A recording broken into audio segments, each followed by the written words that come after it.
Daddy ने ना मैं यहाँ अंबिकापुर में ही था और कोचिंग के लिए यहाँ पे था, तो मेरे ना 3 सब्जेक्ट की उन्होंने कोचिंग लगवाई थी। अच्छा। और अटेंडेंस घर पे जाता था कि इतना अटेंडेंस है। मैंने 2 सब्जेक्ट के पैसे वापस ले लिए कि ये पैसे मेरे लगने गाने पे, क्योंकि मुझे जो बजट आया था कि भाई 10,000 लगेंगे, गाने बनेंगे। ये आपके पापा को इस पॉडकास्ट के पहले नहीं पता है? नहीं पता है।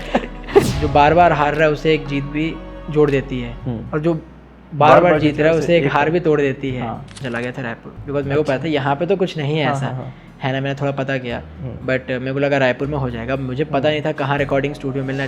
That city was completely new for me. और मेरे साथ जो मेरे दोस्त गए थे वो भी जीवन में पहली बार गए थे, किसी को कोई आइडिया नहीं है। हम रिकॉर्डिंग स्टूडियो ढूंढते ढूंढते रेडियो स्टेशन पहुंच गए थे। जब मैंने पहला गाना बनाया था बहुत ऑफ बीट, बहुत के पूरा ही ऑफ बीट था। मुझे तो पता ही नहीं था बीट पे कैसे गाया जाता है। गुरु रंधावा के पॉडकास्ट में उन्होंने बोला था कि भाई मैं जितना जिस फील्ड में काम कर रहा हूँ उतना कोई और कर रहा होगा, लेकिन मैं उससे 10 गुना कमा रहा हूँ क्योंकि मेरे को नॉलेज है। तो ये क्या सिस्टम है म्यूजिक इंडस्ट्री का? तो आर्टिस्ट को पता ही नहीं है कि मैं पैसे कैसे बनाऊंगा। मेरा गानों की अगर रॉयल्टी बोलूँ, मेरी मैक्सिमम रॉयल्टी स्पॉटिफाई से आती है। यूट्यूब से ज़्यादा? यूट्यूब से कई गुना ज़्यादा। यूट्यूब पे मेरा महीने का कितना आ जाता होगा। एंड अगर स्पॉटिफाई की बात करूँ और बाकी प्लेटफॉर्म्स का मिला लूँ तो इट क्रॉसेस अभी, है ना, अप्रॉक्स 10x हो गया। अभी अगर मैं बोलूँ, अगर पैंथर का एग्जांपल हो, he is growing so much. आप अगर बोलोगे कि भाई दर्शन रावल ब्लो अप हुए, तो पैंथर ऑल्सो ब्लो अप भाई, बहुत तगड़ा। और का एग्जांपल ले तो किंग से ज़्यादा ब्लो अप कोई नहीं हुआ है फिर। हाँ, किंग सबसे ज़्यादा फट है। अब वो रफ्तार के बगल में बैठ जाए तो लगता है कि हाँ सेम लेवल के आर्टिस्ट हैं। नहीं, ऑब्वियसली वो खुद भी उसी को मानते हैं। Raftaar is at the complete next level. Raftaar is like godfather of Indian hip hop. आप अगर केरला की बात करोगे, केरला साउथ ऑफ इंडिया में है, लेकिन मेरे को दिल्ली के मेट्रो स्टेशन में केरला टूरिज्म के होर्डिंग्स, बैनर दिखेंगे। वो प्रमोट कर रहे हैं दिल्ली के मेट्रो स्टेशन में कि आओ केरला घूमने। क्यों हमारी गवर्नमेंट नहीं कर रही कि आओ बस्तर घूमने? मैंने छत्तीसगढ़ के बाहर कहीं नहीं देखा आज तक कि सेम कभी भी होगी छत्तीसगढ़ गवर्नमेंट प्रमोट करे कि आओ मैन पार्ट घूमने, आओ बस्तर घूमने।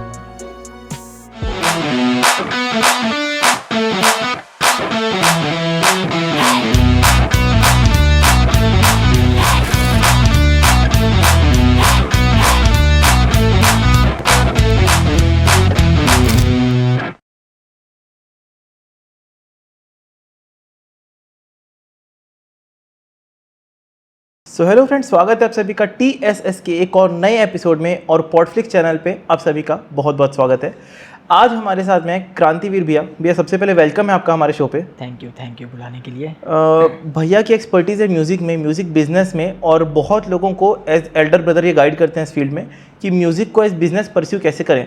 इससे पहले स्वप्निल जसवाल भैया के साथ हमने पॉडकास्ट किया था, उसकी लिंक आई बटन पे आपको मिल जाएगी। वहाँ पे हमने म्यूजिक के बेसिक्स को डिस्कस किया है और म्यूजिक की कुछ टर्मिनोलॉजीज को भी डिस्कस किया है। आज जो हम बात करने वाले हैं उसका एक एडवांस वर्जन है, और उसके लिए इन्वाइटेड है क्रांतिवीर भैया। सबसे पहले आपका म्यूजिक इंडस्ट्री में आना कैसे हुआ, ये जर्नी कैसे स्टार्ट हुई, वो बताएं। लाइक अगर मैं अपनी बात करूँ, बहुत पीछे अगर जाएँ, जब मैं 10 साल का रहा हूँगा तब से ही म्यूज़िक में इंटरेस्ट रहा है। मैं सैनिक स्कूल में था, तो वहाँ क्वायर ग्रुप होते थे, तो उसमें मैं भी उसका पार्ट था, मैं गाया करता था।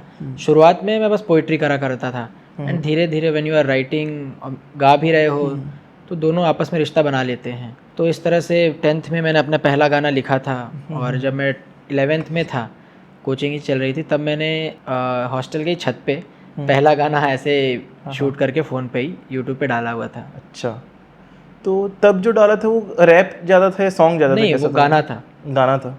रैप से मेरी मुलाकात हुई जब मैंने देखा गली बॉय। जब मैंने देखा तो मुझे पता चला, बिकॉज सैनिक स्कूल में जब आप होते हो तो आप बाहर की दुनिया से बहुत डिस्कनेक्टेड हो। बिल्कुल, ना फ़ोन है ना टीवी, कुछ भी अलाउड नहीं होता है।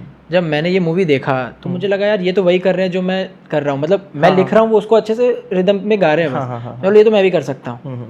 एंड मेरी पोइट्री जो होती थी, जैसा नाम भी है क्रांतिवीर, तो शुरू से देवर मोर ऑफ सोशल इशूज़ पे हैं, सामाजिक मुद्दे, जो रियलिटी है उन चीज़ों पे थी। तो मेरे लिए ये इस तरह से था कि म्यूज़िक के थ्रू मैं ज़्यादा मासेस तक पहुंच पाऊंगा, जो मेरी बात है, जो मैं लिख रहा हूँ, वो ज़्यादा लोगों तक पहुंच पाएगा। तो this is how I started getting into rap more from singing. और फिर हसल 1 आया था, मैंने हसल 1 पे देखा, वहाँ पे रफ्तार भाई एक एक चीज़ जो बोल रहे थे, मेरे लिए ऐसा था कि यार इट्स अ लर्निंग, मैं कुछ नया सीख रहा हूँ। रफ्तार ही इज़ अ लेजेंड यार। तो उनके मुँह से जो भी निकल रहा है दैट इज़ कुछ आप सीख रहे हो वहाँ पे। तो मैंने बहुत कुछ वहाँ से सीखा। फिर और गाने सुनते गए, बाहर के कुछ आर्टिस्ट को एक्सप्लोर करा, ज़्यादा देसी आर्टिस्ट को ही एक्सप्लोर करा।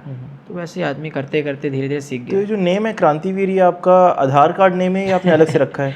नहीं नहीं, ये मैंने स्टेज नेम खुद रखा है। स्टेज नेम रखा है? हाँ, ऐसे तो मेरा नाम सौरभ यादव है। Okay okay. बट क्रांतिवीर इस नाम का मतलब है person, someone who brings in the revolution. बिल्कुल। तो beat music, beat my business है, सबका कोर है कि हम कुछ बदलाव करें, है ना। हम जो भी कर रहे हैं उससे लोगों की लाइफ में बदलाव स्टेज में वो स्टेज नेम का ज़्यादा पॉपुलर हो जाना आपके मेन नेम से, ये बहुत बड़ी एक, मैं बोलूँगा कि एक उपलब्धि बोल सकते हैं इसको। हाँ। कि आपको जो मेन नेम है उससे ज़्यादा आपको लोग क्रांतिवीर के नाम से ही जानते हैं आप। हाँ, मैक्सिमम लोगों को जो मेरे साथ काम भी कर रहे हैं रेगुलरली, जो मेरे मैक्सिमम क्लाइंट्स भी हैं, या जो बहुत सारे म्यूजिशियंस जो मेरे साथ स्टेज भी शेयर कर रहे हैं, उनको शायद नहीं पता कि मेरा असली नाम क्या है। हाँ। उनको ये पता है कि या दिस गाय इज क्रांतिवीर। और सैनिक स्कूल के बारे में आपने बात की, सैनिक स्कूल की लाइफ कितने साल थे आप सैनिक स्कूल में? 7 साल। 7 साल कैसी होती है लाइफ? क्योंकि ना मेरा भी एक सपना था बचपन में कि सैनिक स्कूल जाऊँ, लेकिन फिर ऐसा हुआ कि पेरेंट्स ही बोले कि भाई इतना जल्दी हॉस्टल नहीं भेजते, और 11th-12th के बाद फिर लगा उतना लॉजिक नहीं बन रहा था। लेकिन आपके लिए सैनिक स्कूल की लाइफ कैसी थी? अंदर का क्या दुनिया वहाँ एक्चुअली? शुरुआत तो थोड़ा सा कठिन होता है क्योंकि आप बहुत हम्बल, बहुत केयरफुल और बहुत अच्छे इन्वायरमेंट से आ रहे हैं जहाँ पे आपको 24 घंटे आप बहुत सुकून में जी रहे हैं, आप बहुत सॉफ्ट लाइफ जी रहे हैं। But when you come to hostel 10 साल की उम्र में, नए नए अभी आपके पास होश, आपने संभाला ही है कि आप हॉस्टल आ रहे हैं, वहाँ चीज़ें आपको सब खुद से करना है। लाइफ हार्श है, हार्श। हमें शुरू में लगता था कि यार हमें पनिशमेंट दिया जा रहा है, रगड़ा जा रहा है, all the things. Military lifestyle is harsh, वो हार्ड है। वहाँ पे आप 10 साल 12 साल के हो तब भी आप वो लाइफस्टाइल जी रहे हो जो कि एक वेल ट्रेन फौजी जीता है, और उस तरह से ट्रेन किया जाता है क्योंकि उनका ऑब्जेक्टिव भी मेन ये रहता है कि डिफेंस फोर्सेज में एज अ ऑफिसर भेजना है। तो शुरू में हमें लगता था कि लाइक यार ये हमारे साथ बहुत ज़्यादती हो रहा है, ये तो छोटे बच्चे हैं। बट आप बहुत जल्दी बड़े हो जाते हैं जब स्कूल में। मुझे लगता है कि शायद मैं जब रहा हूँगा 14-15 साल का, और जो नॉर्मल बाहर का बच्चा है, या मैं या कोई भी जो सैनिक स्कूल में है, उसका थॉट प्रोसेस, उसकी आइडियोलॉजी और वो जिस तरह से प्रॉब्लम्स को टैकल कर रहा है, जो प्रॉब्लम सॉल्विंग कैपेसिटी है वो बदल जाती है। क्योंकि वहाँ पे आप सब कुछ खुद कर रहे हो, आपके पास कोई नहीं है to support you, you have to face all the challenges yourself. घर पे क्या है कि आपके पास पेरेंट्स हैं, आपको कोई प्रॉब्लम हुआ, आपके पास रिलेटिव्स हैं, भाई बहन, बिल्कुल। वहाँ पे आप और आपके होमीज जो हैं, आपके साथ के जो हैं, आपके कॉमरेड्स हैं, they are the only people you understand about unity.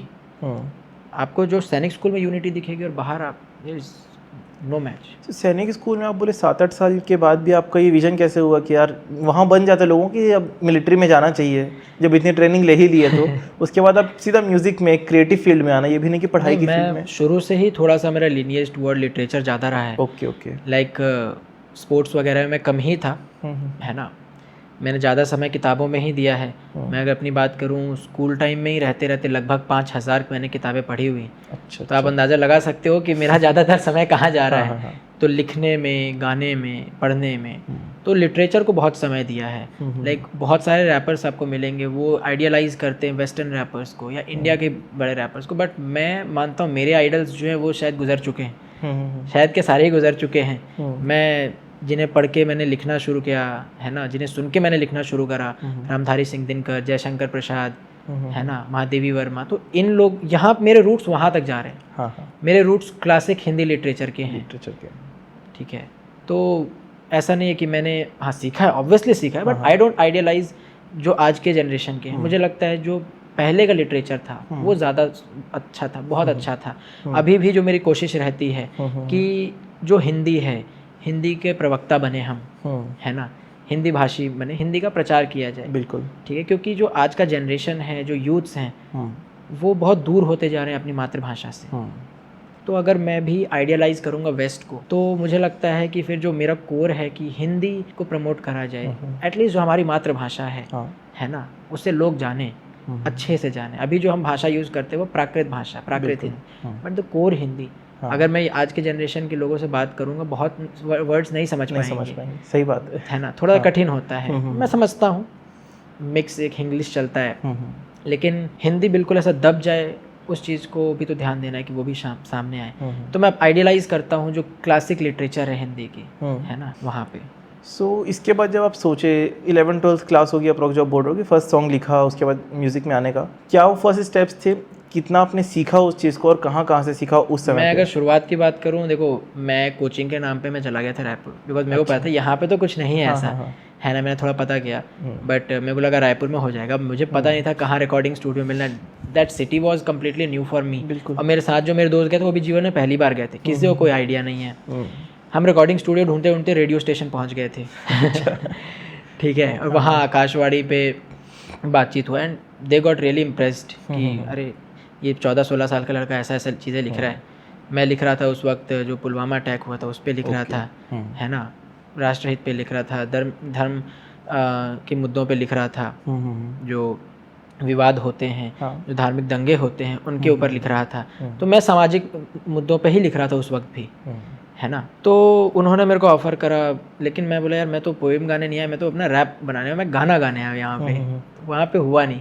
तो मैंने बोला कुछ नहीं करने से अच्छा है अपने छत पे वीडियो रिकॉर्ड करा एक मेरे भाई ने, ठीक है, वही हमने ऐसा थोड़ा मोड़ा फ़ोन में एडिट करा जितना हमसे आया, ठीक है। उस वक्त मेरे लिए नया स्मार्टफोन भी नया था, बिकॉज क्योंकि सैनिक स्कूल में तो अलाउड होता नहीं है, और मेरे घर में भी बस उसी साल पहला स्मार्टफोन आया था। It was complete new thing, तो बस छेड़ ही रहा था, ऐसे करते करते हमने डाला वो वीडियो में, मैंने प्राइवेट कर दिया था।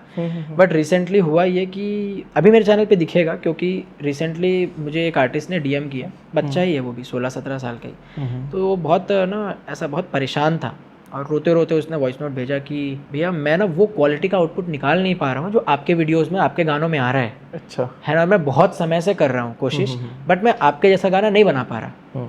तो मुझे लगा यार कि अगर मैं अपना बस बेस्ट रखूँगा अपने चैनल पे तो लोगों को लगेगा कि ऐसा ही होता है शुरुआत, हाँ, यही पहला स्टेप होता है, पहले में ही ऐसा बनता है। हाँ। तो मैंने कहा नहीं, फिर मैंने सारे पुराने वीडियोस पब्लिक करे, फिर मैंने उसे कहा देखो यार बस शुरू करना ज़रूरी है, क्या है क्वालिटी कैसे नहीं, पहला घर के स्टूडियो में एक आदमी वो क्वालिटी नहीं ला सकता, और ये लोग नहीं समझते हैं। लोगों को दिखता है क्रिएटर तो इंडिविजुअल है, अकेले बना रहा होगा। डिस्क्रिप्शन खोल के देखो भाई कितने लोग उसके पीछे, एक सॉन्ग के पीछे होते हैं। जो जर्नी भी होती है ना, वो बहुत ऐसा ग्रास रूट से ही आती है। हाँ, बिल्कुल। अगर आपको कोई इमारत दिख रहा है कि उसकी छत आसमान पे है, तो शुरुआत आसमान से नहीं हुई है, वो ज़मीन के नीचे से शुरुआत होती है। तो हमारी वैसी शुरुआत थी कि पहला गाना छत पे ही गाया, फिर ऐसे ही फ़ोन पकड़ के रैंडम सड़क पे हमने वीडियोस बनाए फ्री स्टाइल के, है ना। फिर मुझे 12th में यहाँ अंबिकापुर में एक मिले परिचय के, उन्होंने बिलासपुर में एक स्टूडियो पे मेरा गाना बनवाया। छत्तीसगढ़ी गानों का स्टूडियो था, वी ट्राइड। अंबिकापुर में हमने रैप बनाया। मुझे जहाँ तक लगता है कि वो अंबिकापुर का पहला रैप सॉन्ग था। अच्छा। बैक इन 2019, तब मुझे नहीं लगता कोई इधर रैप कर रहा था, है ना। And it was very challenging eight that time because अभी आपका मेन मोटिव रैप में है या म्यूजिक में है, किसमें है? मतलब रैप या singing? Rap is a music. नहीं, रैप या singing? See I am not जैसे नॉर्मल जो बेसिक सॉन्ग्स होते हैं, स्लो सॉन्ग्स, जिसमें एक स्मूथनेस एक बेसिक तरीके से होती है, रैप्स में हम एक्सपेक्ट नहीं करते कि हमको नोट्स मिल रहे होंगे, या फिर ज़रूरी नहीं है। लाइक अगर हम रैप में आते हैं, न्यू स्कूल हिप हॉप जो है, या जो मेलोडिक हिप हॉप है, ईमो R&B है, अभी तो क्या हिप हॉप मल्टीपल जॉनर्स के साथ ब्लेंड कर रहा है ना। Hip hop is evolving in India. जो वेस्ट का म्यूजिक है वो बहुत ज़्यादा नोट्स जैसा नहीं है, बहुत ज़्यादा सुरों पे नहीं है, बहुत ज़्यादा, है ना। वो उसमें मेटल के डायरेक्शन तक जा चुका है वो। बट इंडिया में जब आप आते हैं तो यहाँ के रूट्स जाते हैं क्लासिकल तक। अभी जो आपको बॉलीवुड में गाने सुनने को मिल रहे हैं उनके भी रूट्स जाते हैं क्लासिकल तक। तो इंडिया में लोगों को सुर चाहिए, इंडिया में लोगों को चाहिए गाना स्लो हो। ऑब्वियसली हार्डकोर हिप हॉप में सीधे मौत, कृष्णा, इनको लोग एक्सप्लोर कर रहे हैं, बट फिर भी अभी भी बहुत बड़ा ऑडियंस जिनको चाहिए कि हाँ मेलोडिक हो गाने। तो हिप हॉप ब्लेंड कर रहा है। लाइक अगर मैं अपने गाने की बात करूँ, मेरे ज़्यादातर गाने जो वायरल हुए हैं वो R&B के साथ ब्लेंड हैं, ईमो के साथ ब्लेंड हैं, तो वो सॉफ्ट हैं, वो इमोशनल हैं, है ना। रैप का मोटिव क्या है कि जो वर्ड्स हैं, जो इमोशंस हैं, जो आपकी बात है वो खुल के सामने आ रही है। It's a way of expression. बिल्कुल। तो music is not bound to either just singing और just rapping. I can do both. और मेरा ऐसा होता है इच्छा पे है कि जब जैसा इच्छा करा गाना बनाया। मैंने हार्डकोर गाने भी बनाए हैं। अच्छा। अभी रिसेंटली ही बर्थडे फ्लो नाम से अभी अपने बर्थडे पे रिलीज़ करा था। फिर अभी उसके बाद अभी इसके जस्ट पहले ज़रा सोच बनाया, दैट इज़ क्वाइट मेलोडिक। अभी जो गाना आ रहा है वो कंप्लीट सिंगिंग टाइप का है, जो आप बॉलीवुड में जिस तरह सुन रहे हो। तो I am not bound to any genres. अभी तक भी 7-8 जॉनरा पे गाने निकाल चुके हैं। एंड इट्स जस्ट अबाउट कि मन करा है, जैसी इच्छा हुई वैसा गाना बना दिए, बंधन नहीं है कोई। और इस जर्नी में जब आप यहाँ तक पहुँचे कि अब सिंगिंग हो रही है या सीखा रायपुर गए, उसके बाद फिर जो फर्स्ट सॉन्ग को प्रोड्यूस करना था या जब निकालना था, उस समय से आज तक की जर्नी में कितना डिफरेंस खुद में लगता है कि यार तब क्या बकवास काम कर रहे थे, ऐसा लगता है, या लगता है कि तब भी जो शुरुआत every day we are evolving. मैं भी, तुम भी, हम जब काम कर रहे हैं तो सीख रहे हैं कुछ ना कुछ नया। मैं कहता हूँ जब मैंने पहला गाना बनाया था बहुत ऑफ बीट, बहुत के पूरा ही ऑफ बीट था। मुझे तो पता ही नहीं था बीट पे कैसे गाया जाता है, क्योंकि अब तक मेरे लिए क्या था, मैं पोइट्री लिख रहा था, सुनते सुनते मैंने उसे बस गाना शुरू कर दिया था। मुझे नहीं पता था बीट क्या होता है, बीट के सेट्स क्या होते हैं, ड्रम्स कैसे होते हैं, 4x4 पे बीट है, 3x4 पे बीट है। और जिस बंदे ने मुझे पहला मेरा म्यूज़िक बनाया, वो बंदा भी छत्तीसगढ़ी म्यूज़िक बनाता था, रीजनल म्यूज़िक, उसे भी नहीं पता, वो पहली बार हिप हॉप पे काम कर रहा था। उसने बस म्यूज़िक बना के दिया, वाज लाइक कुछ तो नया है, मेरे लिए पहला ही है, मैं क्यों टोकूं भाई, वो अनुभवी आदमी है, जो बता रहा है सही बता रहा है। इसी पे फिर मैंने गा दिया, वो पूरा ऑफ बीट था पहला गाना। मैं तो किसी को डिस्क्लोज भी नहीं करता मेरा पहला गाना कौन सा, मैं अभी भी नाम नहीं बता रहा। ठीक है, तो 2019 में, तो वो भी बहुत कठिन था। लाइक ये अभी सुन के मेरे डैडी बहुत गुस्सा हो सकते हैं कि डैडी ने ना मेरा, मैं यहाँ अंबिकापुर में ही था और कोचिंग के लिए यहाँ पे था, तो मेरे ना 3 सब्जेक्ट की उन्होंने कोचिंग लगवाई थी। अच्छा। और अटेंडेंस घर पे जाता था कि इतना अटेंडेंस है, मैंने 2 सब्जेक्ट के पैसे वापस ले लिए कि ये पैसे मेरे लगने गाने पे, क्योंकि मुझे जो बजट आया था कि भाई 10,000 लगेंगे, गाने बनेंगे। ये आपके पापा को इस पॉडकास्ट के पहले नहीं पता है? नहीं पता है और वो देखेंगे। सो अभी तो बहुत सपोर्टिव है मेरे डैडी, लाइक जो भी कहो ही इज़ फुल सपोर्टिव अभी, जो भी डिमांड कर। और बाकी पूरी फैमिली भी सब बहुत खुश हैं। It was a tough journey, but अब जब बहुत चीज़ें हो गई हैं, अभी तो खैर सफ़र की शुरुआत ही है, पर हाँ अब सब खुश हैं, सब सपोर्टिव हैं। तो अंबिकापुर छत्तीसगढ़ में आप काम करना स्टार्ट किए, जो सॉन्ग्स की शुरुआत थी, अभी आप कहाँ से वर्क कर रहे हो, और वो मतलब क्या शिफ्ट में कुछ डिफरेंस देखने को मिलता है? मैं दिल्ली में हूँ अभी, साकेत में, वहाँ रह रहा हूँ। अच्छा, ठीक है। दिल्ली में टोटल 3 स्टूडियोज़ हैं अभी हमारे। अच्छा, आपके मतलब टीम के, आप ही की टीम के? हाँ, ओके। एक कम्प्लीटली ओन करता हूँ, बाकी 2 में पार्टनरशिप है। ठीक है, तो अब स्टूडियोज़ हैं, मतलब मेन मेरा ये था ना कि एक कंप्लीट इकोसिस्टम बनाना है। हाँ हाँ हाँ। क्योंकि मुझे लगता है कि जैसे मेरे इस सफ़र में मेरे को जो बहुत सारे चैलेंजेस आए हैं कि मुझे अब ढूंढना म्यूज़िक प्रोड्यूसर कहाँ है, रिकॉर्डिंग करना कहाँ है, मुझे 2 साल लग गए ढूंढने में एक स्टूडियो, है ना। और उस वक्त नॉलेज भी नहीं थी, बट हम जिस उम्र में मैं था उसी उम्र में अब हर आर्टिस्ट शुरू कर रहा है, 14, 15, 16 पे ही। सही बात है। तो उसको म्यूज़िक प्रमोट कहाँ से करना है, डिस्ट्रीब्यूट कैसे करना है ना। मुझे पहली बार डिस्ट्रीब्यूशन के लिए जब मैंने किसी एक आर्टिस्ट का देखा, नाम नहीं लूँगा, बट मैंने जब उससे पूछा कि यार ये गाना आपका स्पॉटिफाई पे कैसे आया, सो ही डिडंट टोल्ड मी कि भाई डिस्ट्रीब्यूशन होता है, प्लेटफॉर्म्स होती हैं, ऐसा ऐसा। उसने मुझे बोला भाई गाना अच्छा होगा, स्पॉटिफाई अपने आप उठा लेगा यूट्यूब से। और मैं सेल्फ डाउट में आ गया, अरे यार मेरे तो गाने अच्छे हैं ही नहीं, मेरे स्पॉटिफाई ने एक भी गाने अब तक लिए ही नहीं है ना। एट दैट टाइम गाने स्पॉटिफाई में पहुंच जाना बहुत बड़ी चीज़ थी। अभी तो बहुत अवेयरनेस हो गया है सोशल मीडिया के थ्रू, बहुत सारे बड़े आर्टिस्ट हैं, उन्होंने इस चीज़ के बारे में वोकल हुए, बहुत सारे क्रिएटर्स वोकल हुए। आज म्यूज़िक डिस्ट्रीब्यूशन के बारे में बहुत पता है लोगों को, but at that time and here in Chhattisgarh it was like कि भाई स्पॉटिफाई पे गाना आ गया, बहुत बड़ी अचीवमेंट है वो, है ना। आज मुझे लगता है इट्स जस्ट अ प्लेटफॉर्म, वहाँ पे होना चाहिए, it's same like YouTube. And आज हमारा खुद का एक डिस्ट्रीब्यूशन प्लेटफॉर्म है, ट्यून फ्राई, है ना। We are promoting independent artist.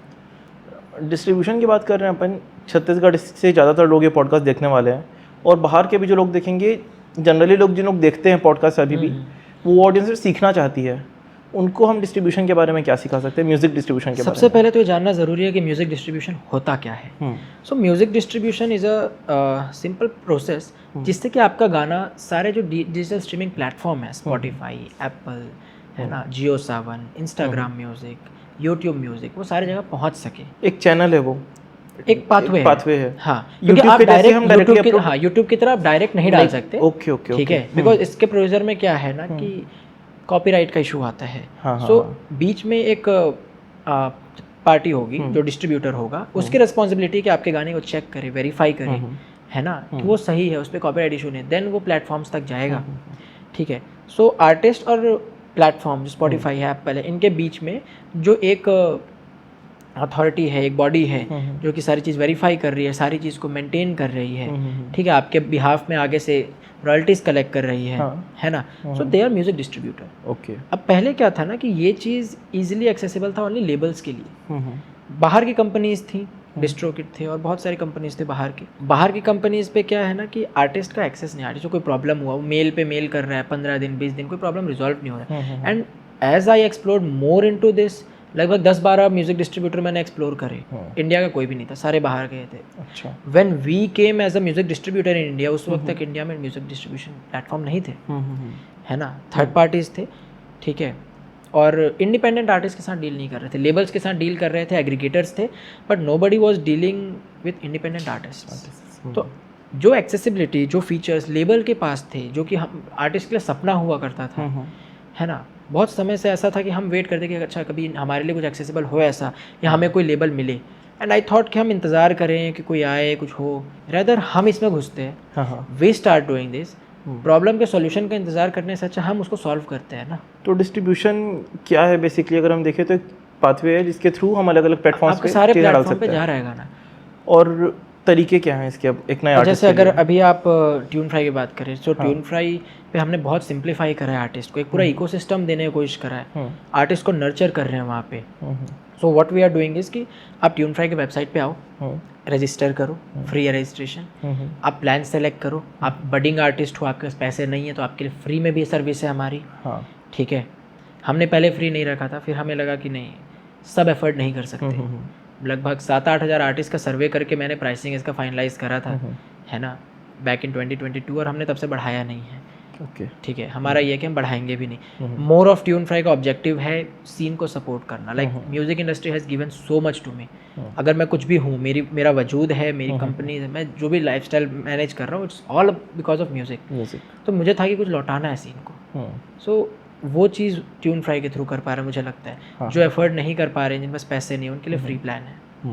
अगर कोई सिंगल सॉन्ग का करे उसके लिए प्लान है। अगर कोई आर्टिस्ट है जो कि प्रोफेशनली ये चीज़ करना चाहे है, अपनी म्यूज़िक से पैसा सही से बनाना चाहे, तो उनके लिए 1600 मात्र का एक हमारा सिंगल आर्टिस्ट प्लान है। ओके, ठीक है। लेबल्स हैं उनके लिए प्लान है। कोई हमारे अंडर वाइट लेबल करना चाहे उसके लिए प्लान्स हैं। तो जैसे जिसकी रिक्वायरमेंट है, एंड नॉट जस्ट डिस्ट्रीब्यूशन। अभी अपने आप बोले वाइट लेबल और लेबल्स की टर्म, ये कैसे समझे रखने हैं? वाइट लेबल मतलब जैसे हम एक बहुत सारे आर्टिस्ट जो होते हैं आपके पास भी जो अप्रोच करते होंगे, मैंने देखा 12th क्लास में है, 11th क्लास में है, या फिर एज्ड है 13 से 18 के बीच में, बल्कि 8th 9th क्लास से लोग स्टार्ट कर देते हैं आजकल। स्पेशली रैप सीन में और ज़्यादा हो रहा है। सिंगिंग से इंटरेस्ट लोगों का कम हुआ है, म्यूजिक में जाना है तो रैप, और लिखते भी अच्छा। मतलब मैंने देखा हूँ 10th क्लास के 11th क्लास के बच्चे बहुत तगड़ी चीज़ें लिख रहे हैं, बिल्कुल, और फ्लो में लिख रहे हैं, बस उनको प्लेटफॉर्म नहीं मिल पा रहा है। अब कुछ लोग हैं जिन लोग उसको प्लेटफॉर्म तक ले जा सकते हैं। एक सॉन्ग रेडी हो गया, वहाँ तक हमने पिछले पॉडकास्ट में बात की थी। एक सॉन्ग मान लो किसी के पास रेडी हो गया, अब उसका उस सॉन्ग का क्या करें? यूट्यूब पे तो डाल देगा, फ्री है, यूट्यूब पे डाल दिया। सिंपली आप ट्यून फ्राई के वेबसाइट पे आओ। हाँ, ठीक है। हमने पूरा प्लेटफॉर्म एक इकोसिस्टम की तरह बनाया है। Okay, not just distribution. हम आपको आपकी सबसे पहले फ्री प्लान के बारे में बता सकते हो? फ्री में अपन क्या क्या दे रहे होते हैं? अगर एक फ्री में आपका गाना सारे प्लेटफॉर्म्स पे आ रहा है। ओके, ठीक है, आपके सारे मेजर प्लेटफॉर्म्स पे गाना आ रहा है, आपको गाने की कंटेंट आईडी मिल रही है, गाने आपके सेफ हैं, गाने आपके एक हफ्ते के अंदर रिलीज हो जा रहे हैं। सारे जो एक प्रीमियम प्लान में होते हैं, हमने फ्री प्लान में सब रखा है। ठीक है, लाइक अनलिमिटेड रिलीजेज हैं आप पे। बस आपका ये है कि फ्री प्लान है तो उसमें आपकी जब रॉयल्टी बनेगी, लाइक अभी आप पैसे नहीं बना रहे हो, आप पैसे नहीं कमा रहे हो, तो आपको हम फ्री में ऑफर कर रहे हैं। जब आप पैसे कमाओगे गाने से, ऑब्वियसली जब आप हमें प्लेटफॉर्म पे गाने डाल रहे हो तो वहाँ से फिर पैसा आता भी है। ये जितने बार यूज किया जाएगा, कितने बार सुना जाएगा, तो वहाँ से पैसा आता है। तो जब पैसा आता है तो वहाँ से हम 15%, 25% रॉयल्टी कट करते हैं। फ्री प्लान में 25% है, 300 वाले प्लान पे जो सिंगल सॉन्ग है 15% है। तो भी बहुत कम है देखा जाए तो। शुरुआत में एक आर्टिस्ट को फ्री में अगर सपोर्ट कर रहे हैं हम, मतलब अगर उसे 50% मांगेंगे, आर्टिस्ट को भी दिक्कत नहीं होगी। 50 भी अगर मांगे तो आर्टिस्ट को दिक्कत नहीं होगी। नहीं, उतना पैसा हम किसी का नहीं रखते। लाइक आप पैसा बना रहे हो, वो आपके हक का पैसा है। हमारे वो क्या है ना कि एम्प्लॉयज़ हैं, इंफ्रास्ट्रक्चर है, टेक्नोलॉजी है, सारी चीज़ मैनेज करने के लिए भी तो एक्सपेंसेस है, तो वो भी मैनेज करना है। और ऐसे कौन से प्लेटफॉर्म्स हैं और क्या तरीका है? अगर हम एजेंसीज या प्लेटफॉर्म्स के थ्रू नहीं जाए तो डायरेक्टली और कोई तरीका है? आप किसी थर्ड पार्टी के थ्रू कभी मत जाइए। आई नेवर रिकमेंड कि आप किसी थर्ड पार्टी के थ्रू जाइए। लाइक अगर आपको कोई इंडिविजुअल आके कह रहा है कि मैं करता हूँ, ठीक है, वो भी खुद नहीं कर रहा होगा ना, वो ट्यून फ्राई हमारी तरह किसी वेबसाइट पे जाके डालेगा गाना, और बीच में कमीशन और ले रहा होगा, वो बीच में एक अलग कमीशन लेगा। तो आप कभी किसी थर्ड पार्टी के पास मत जाइए, आप डायरेक्ट वेबसाइट पे जाइए। ठीक है, या जो भी आपके लिए कर रहा है एटलीस्ट ऑथराइज्ड हो या ऑथेंटिक हो, आप उसको चेक करें। ठीक है, अगर हम ट्यून फ्राई की बात करें, इट्स अ रजिस्टर्ड कंपनी है ना, गवर्नमेंट ऑफ इंडिया के साथ रजिस्टर्ड ऑफिस है हमारा। ठीक है, वी हैव ऑथराइज्ड लाइसेंसेस। हम आपके गाने प्लेलिस्ट पे पिच कर रहे हैं ऑफिशियली। आप किसी भी रैंडम थर्ड पर्सन को देंगे तो उसके कनेक्ट्स नहीं है ना वहाँ पे। मेरे कनेक्ट्स अगर मैं बोलूँ, मेरी personal connects, we have connects with Spotify editorial team, सारे DSPs के टीम के साथ हमारी बातचीत है। डिजिटल स्ट्रीमिंग प्लेटफॉर्म DSP, तो उन स्पॉटिफाई है, जियो सावन है, जियो सावन के एडिटोरियल टीम के साथ मेरे पर्सनल कनेक्ट्स हैं। तो लाइक कोई गाना अच्छा है, अच्छा परफॉर्म कर रहा है, तो we can pitch that thing. हम वहाँ पे पुश कर सकते हैं उसको, हम रेडियोज़ पे पुश कर सकते हैं।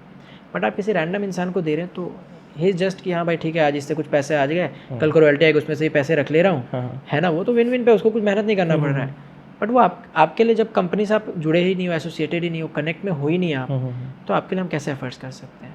पैसे कितने बनते हैं म्यूजिक इंडस्ट्री में? बहुत बात होती है रॉयल्टीज़ की, फीस की। बोलते हैं कि इवेंट में भी गाना अगर आपका बज रहा है तो आप जाके रॉयल्टी मांग सकते हो। बिल्कुल। और गुरु रंधावा के एक पॉडकास्ट में उन्होंने बोला था कि भाई मैं जितना जिस फील्ड में काम कर रहा हूँ उतना कोई और कर रहा होगा, लेकिन मैं उससे 10 गुना कमा रहा हूँ क्योंकि मेरे को नॉलेज है। तो ये क्या सिस्टम है म्यूजिक इंडस्ट्री का?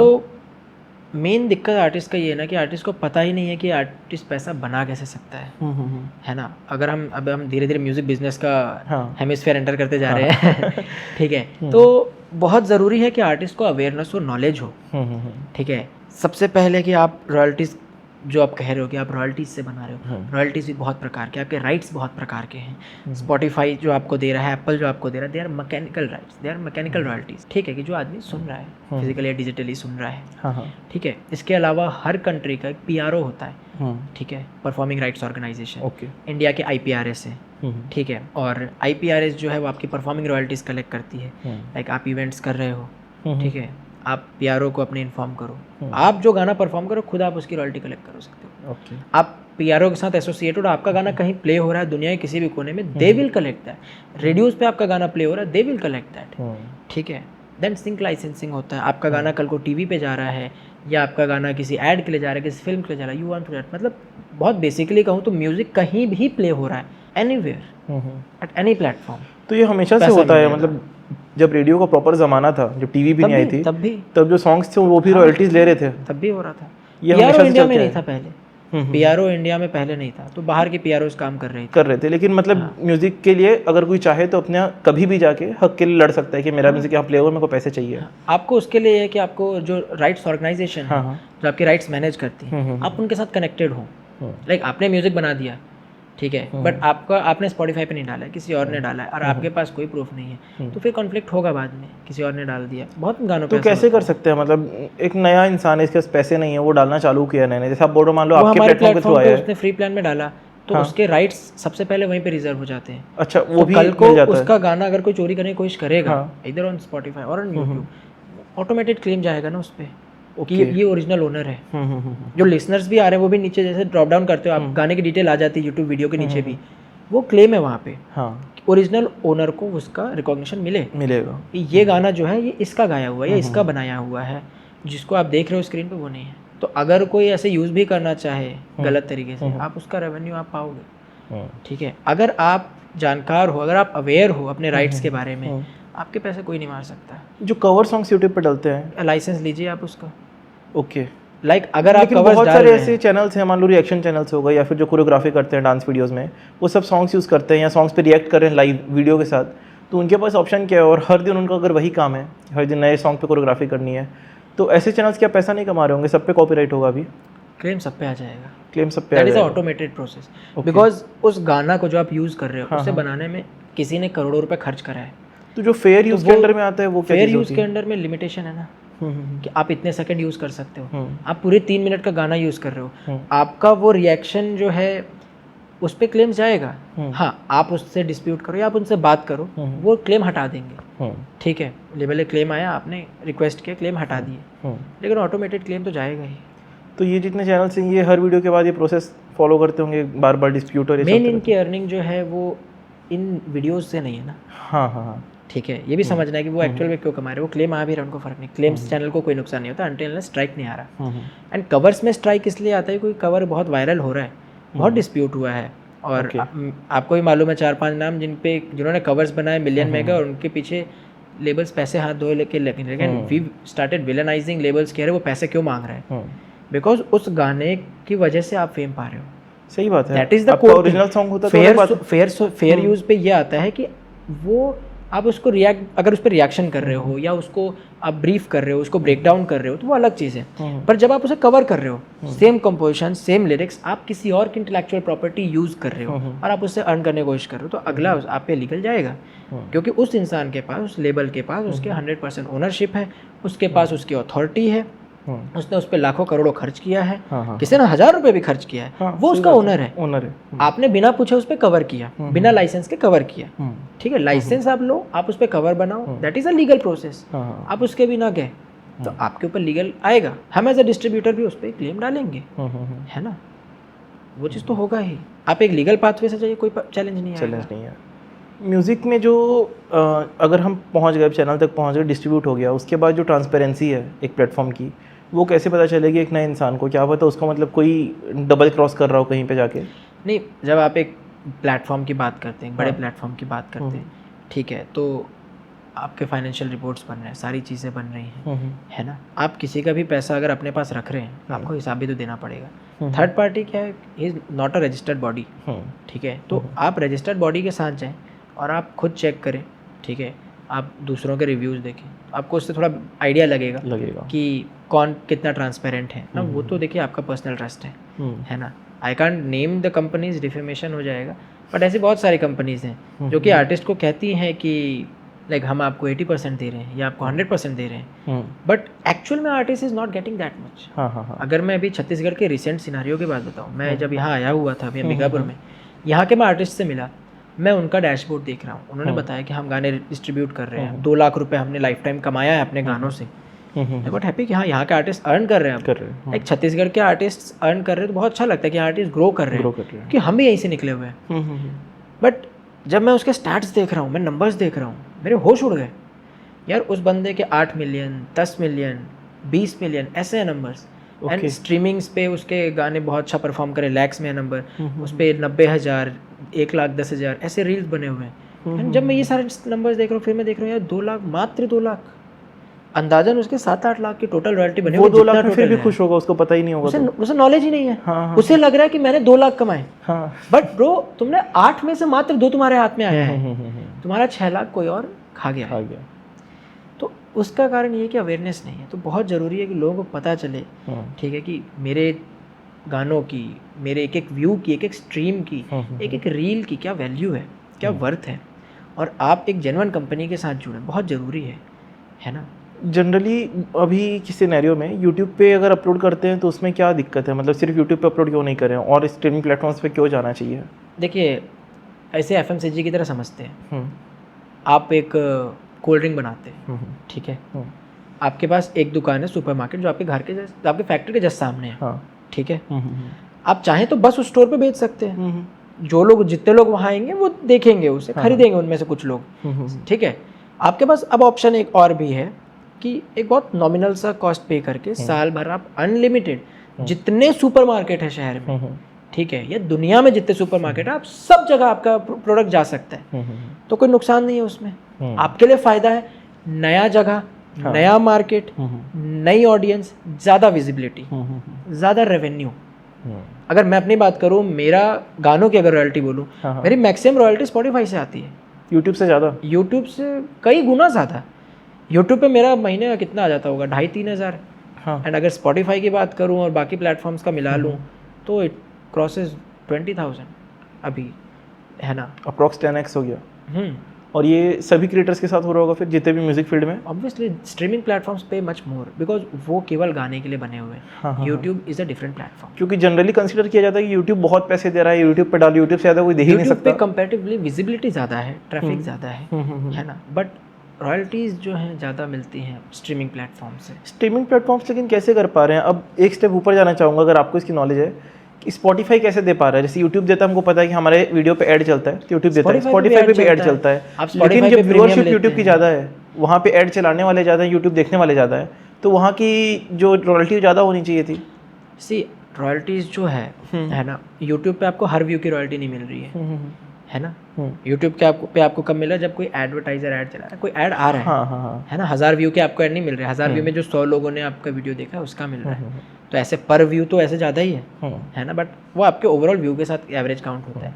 अगर हम स्पॉटिफाई की बात करें, ठीक है, Spotify is a much premium platform, उसके जो यूज़र्स हैं वो ज़्यादा टीयर 1 टीयर 2 सिटीज़ के हैं। अब ऑब्वियसली आपका जो यूज़र है उसकी बाइंग कैपेसिटी, उसकी स्पेंडिंग कैपेसिटी ज़्यादा है, ठीक है, तो आप एड्स के लिए भी पे ज़्यादा करते हो और आप एज अ कंटेंट क्रिएटर ज़्यादा अर्न करते हो। लाइक एज अ यूट्यूबर भी, अगर तुम्हारे व्यूअर दिल्ली के हैं, ठीक है, और एक कोई है जिसके व्यूअर हैं फॉर एग्जांपल छत्तीसगढ़ के कोई बहुत छोटे से गांव के, है ना, यहाँ हमारे समौली के हैं कोई, तो जो छत्तीसगढ़ के छोटे से गाँव पे जिस बंदे का व्यूअरशिप है, जिसके ऑडियंस है, उसको कम रॉयल्टी मिलेगा, ठीक है, क्योंकि जो रॉयल्टीज़ होती हैं वो इसी चीज़ पे होती है कि प्लेटफॉर्म एक्चुअली कितना अर्न कर पाते हैं। Platforms are earning through advertisement, पर एडवर्टाइजर शहर के लिए ज़्यादा पे करते हैं, क्योंकि वहाँ पे जो वहाँ पे लोग उनकी हैं audience वो है, खरीद सकते हैं। लाइक ऑब्वियसली यहाँ पे अंबिकापुर में बैलेंसियागा का ऐड कभी नहीं दिखा होगा ना, दिखेगा तुम्हें एटलीस्ट 5-10 साल, ठीक है, पर दिल्ली में दिखेगा आपको, ठीक है, आपको वहाँ पे बड़े ब्रांड्स दिखेंगे क्योंकि जो ब्रांड है उनको पता है कि दिल्ली में वहाँ पे बायर्स हैं, वहाँ पे लोगों के पॉकेट इतना एफर्ट कर सकता है। यहाँ पे उन्हें ऐसा लग रहा है नहीं यार 1 लाख का बैग तो नहीं खरीदेगा कोई अंबिकापुर में, वो बहुत ज़्यादा हो जाएगा, है ना, तो वो वहाँ यहाँ एडवर्टाइज भी नहीं करेंगे। तो जब वो बड़े बिड्स आ ही नहीं रहे यहाँ पे, तो आप एज अ क्रिएटर कैसे कमाओगे, ठीक है, वो घूम के वहीं पे जाता है पीछे जो पे मतलब कौन लोगों कर को रहा लगता है कि इतने सारे क्रिएटर्स हैं, इतनी सारी चीज़ें हो रही हैं, तो इतनी बेसिक में कौन देख रहा होगा, लेकिन लोगों को समझना पड़ेगा कि जो सर्च इंजन हैं इतने ऑप्टिमाइज्ड है, हाँ, कि सब कुछ ऑटोमेटिक हो रहा है। मतलब ये नहीं कि कोई बंदा बैठ के आपके लिए कर रहा है कि भाई छोटे शहर का तो कम ऐड डालो, और ये प्रैक्टिकली होता है। देखिए एट द एंड आपके जेब में जो पैसा आ रहा है एज अ क्रिएटर, तुम पॉडकास्टर, तुम्हारे जेब में पैसा आ रहा है, तुम्हें फॉलो करना पड़ेगा और पैसा आ कहाँ से रहा है। बिल्कुल, YouTube never pays a single penny to anybody, अपने जेब से यूट्यूब तुम्हें 1 भी रुपया नहीं दे रहा है, ठीक है, तो वो पैसा आ कहाँ से रहा है, तो हमें पीछे जाना पड़ेगा यूट्यूब कैसे अर्न कर रहा है, यूट्यूब कहाँ से अर्न कर रहा है, एडवर्टाइजर से, ठीक है, बिल्कुल। And when I am working in the complete ecosystem, तो चेन के पहले स्टेज पे भी मैं हूँ और चेन के लास्ट स्टेज पे भी मैं हूँ, I am advertising for people, ठीक है, एंड आई एम अर्निंग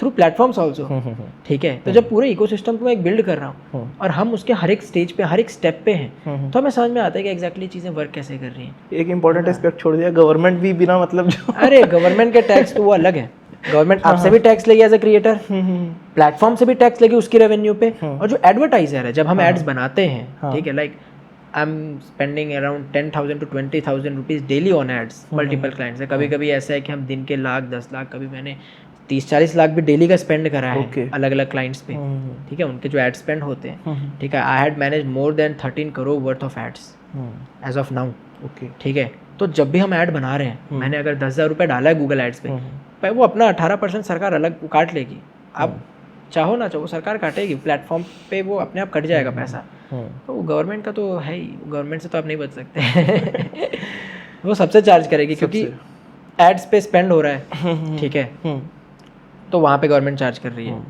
तो गूगल से भी फिर चार्ज कर रही है, इंटीग्रेटेड टैक्सेस जो है, यूट्यूब से भी चार्ज करेगी, भाई आप भी तो रेवेन्यू बना रहे हो यहाँ पे, आप रेवेन्यू बनाए, चलो टैक्स दो, एज अ क्रिएटर अब आपके हाथ पे तो घूम फिर के सब वो टैक्स से कटा हुआ पैसा आ रहा है, फिर भी आप पैसे दोगे कि आपकी रेवेन्यू है ना वो, सही बात है, कि पीछे का कहानी छोड़ो, आप एज इंडिविजुअल पैसा कमाए ना, चलो भाई टैक्स दो, ठीक है, तो सरकार तो हर एक स्टेप पे टैक्स लेगी। अभी आप किन किन एस्पेक्ट्स में काम कर रहे हो, मतलब क्या क्या आपकी फील्ड्स हैं अलग अलग?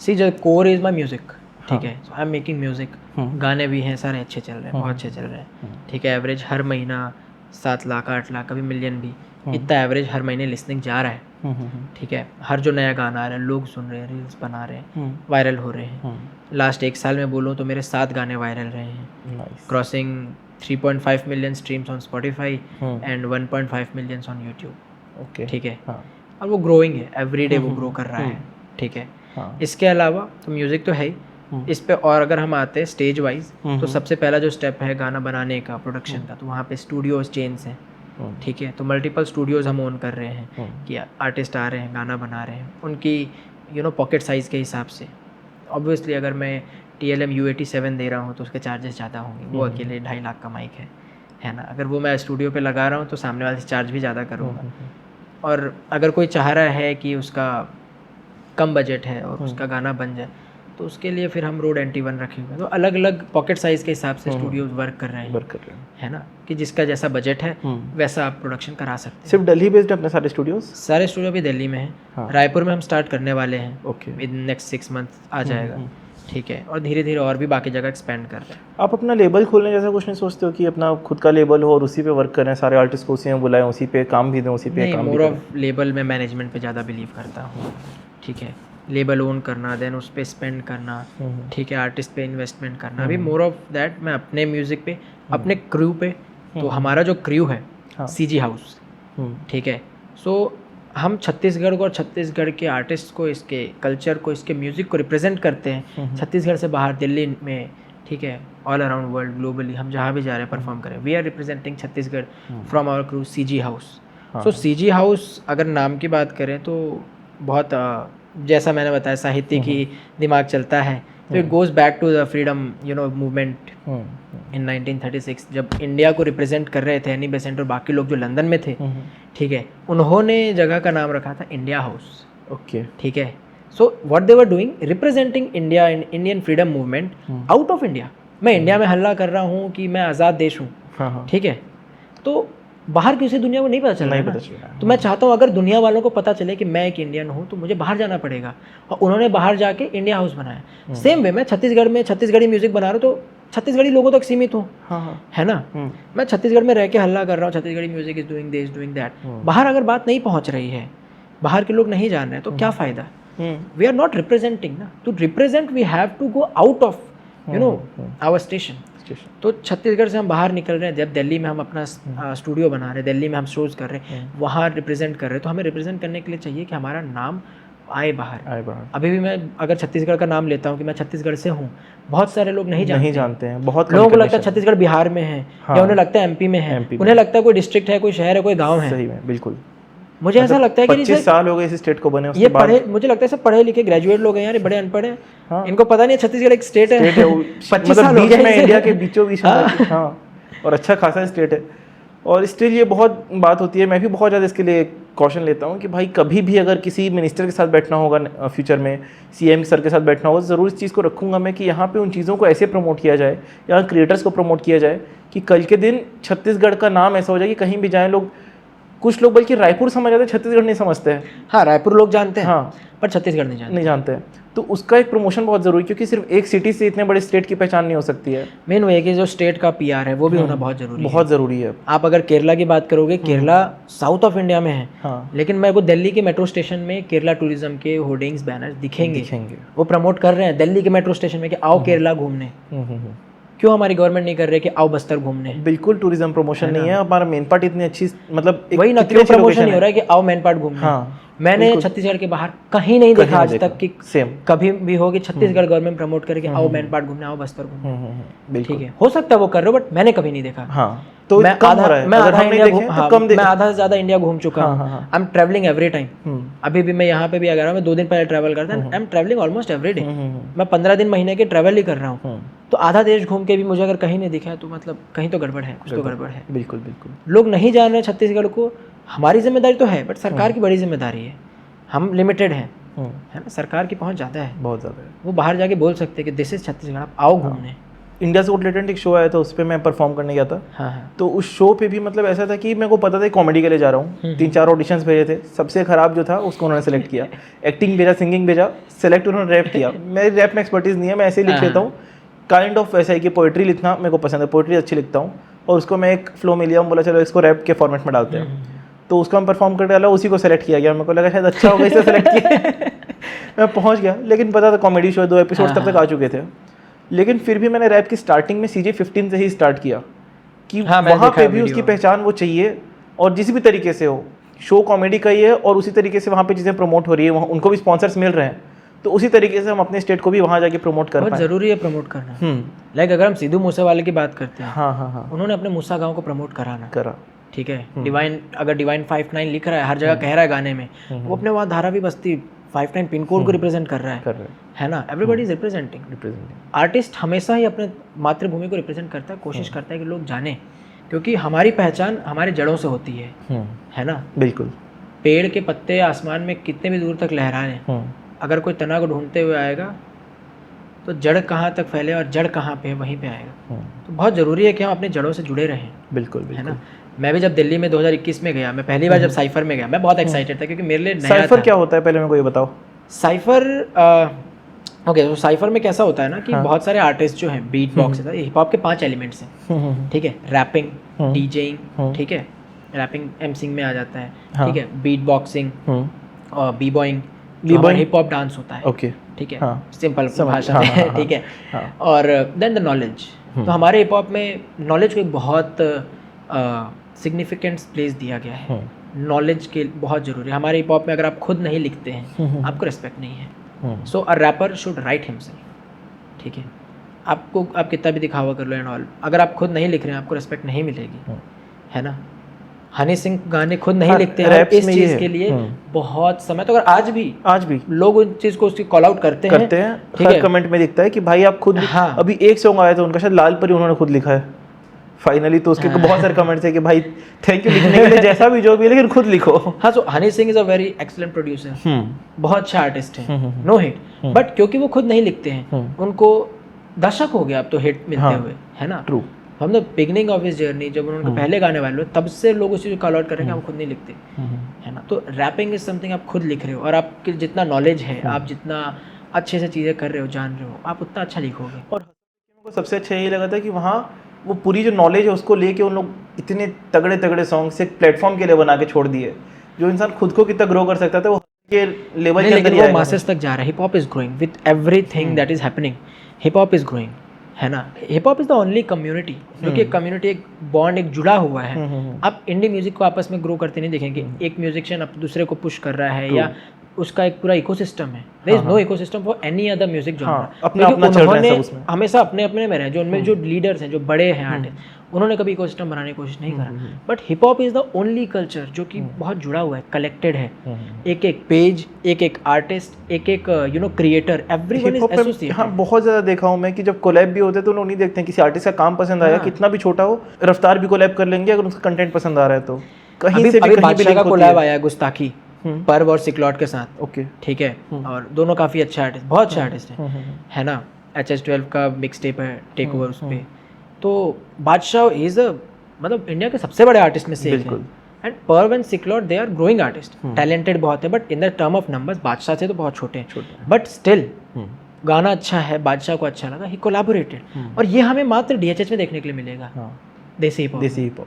आपको, मुझे नहीं लगता ऐसा कि दूसरे जॉनरा में हो रहा है कि किसी अंडररेटेड आर्टिस्ट के साथ, अनटिल अनलेस वो बॉलीवुड का गाना नहीं है, लेबल में नहीं आ रहा है ना। इंडिपेंडेंट गाने में मुझे ऐसा नहीं देखने को मिलता है कोई बड़ा मेन स्ट्रीम आर्टिस्ट आके किसी ग्रोइंग आर्टिस्ट के साथ कर रहा है। अभी जो हुआ था, बादशाह नहीं किया था शायद, अरिजीत सिंह के साथ जो कोलैब हुआ था सोलमेट, हाँ बादशाह का ही था, तो बल्कि हिप हॉप ही ट्राई कर रहा है कि उधर वालों को भी थोड़ा सा कोलैब में हिप हॉप इज अ बहुत कम्युनिटी और कल्चर बेस्ड, क्योंकि हिप हॉप में बॉन्डिंग्स को, कम्युनिटी को, रिलेशंस को, आपसदारी को बहुत वैल्यू दिया जाता है, ठीक है। और in a country where a culture is growing, जहाँ पे कल्चर बहुत स्ट्रगल कर रहा है अपनी जगह बनाने में, तो हर कोई लगा है उसको पुश करने में, अपने अपने एफर्ट्स लगा रहा है, ठीक है।